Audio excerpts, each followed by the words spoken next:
In this video, we're going to look at how we can make our data more self-documenting by applying trend-based conditional formats.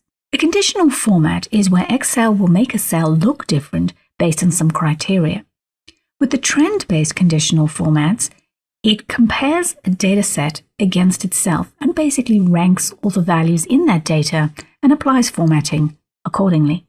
In this case scenario, Rowan has been given data on waste management in Australian states and asked to make it easy for people to quickly spot trends and anomalies. So for example, we're going to scroll down to our resource and recovery and recycling rates, and Rowan would like to make it very obvious where we're producing large amounts of landfill. So we're going to select the data from E30 down to E37, and then we're going to come up to our Home tab in our ribbon and click Conditional Formatting. The first two options are value-based conditional formats, which we'll look at in the next video. What we're going to be focusing on are these three, which are our trend-based, and we'll start with a color scale. Now, Rowan wants where we have a high level of landfill for it to show in red, going through orange, yellow, and green for the lower values. So to achieve that, we're going to go for the red, yellow, green color scale. But as you hover over the different options, you'll see you can choose whichever one suits your data. I'm just going to click to apply. Really easy. And you're not limited to just a column or just a row. You can apply it to an entire block of data. So let's do the same for resource recovery rates by region. I'm going to click on C18 and drag down to H25. Again, come to conditional formats. Resource recovery rates, we want the high resource recovery rates this time to be green. So we're going to come to color scales and we're going to choose the first option this time.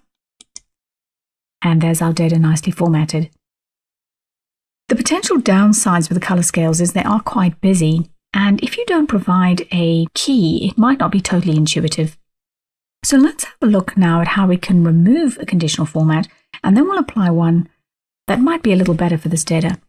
So I'm going to come back to conditional formatting, and this time I'm going to come down to clear rules, and you'll see you have the option to clear from the selected cells or from the entire sheet. We want to clear from selected cells. Easy come, easy go. All right, still with your data selected, we're going to come back to conditional formatting, and this time we're going to have a look at the data bars. Hover over the different options. I'm going to go for the light blue, but you can choose any color you like. And you can see it's almost like applying a chart. The larger values, the bar is almost the whole way across the cell, whereas the smaller values, you get a much smaller bar. Now, the way it works with all the trend-based formats is by default, it starts with the lowest value as the bottom of the set and the highest value at the top of the set. In a moment, we will look at actually how you can modify that. But for this one, it's looking great. So we're just going to left align the text and maybe make it a size 9.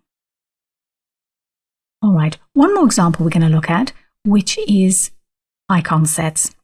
We can apply the icon sets to the data in the cell, but in this particular example, we'd actually like to put it in a separate cell. So can I ask you to click into J18, type equals, and click on to your cumulative growth rate in I18 and press enter, and then just click back and double click your fill handle to copy that down. Then with your data still selected, we're going to come up to conditional formatting and come to icon sets. The icon sets allow you to categorize your data really into 3, 4, or 5 categories. And the category we'd like to use is the 3 triangles. So we're going to click on that to apply it. Don't worry about the hashes because we're going to get rid of those in a moment.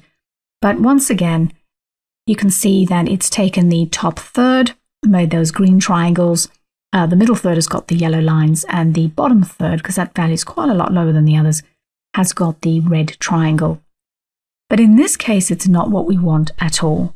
We would like all of our positive growth rates to have a green triangle and our negative ones to have a red triangle, and if there's been no change, to see the yellow line. So we're now going to look at how we can actually customize our conditional format.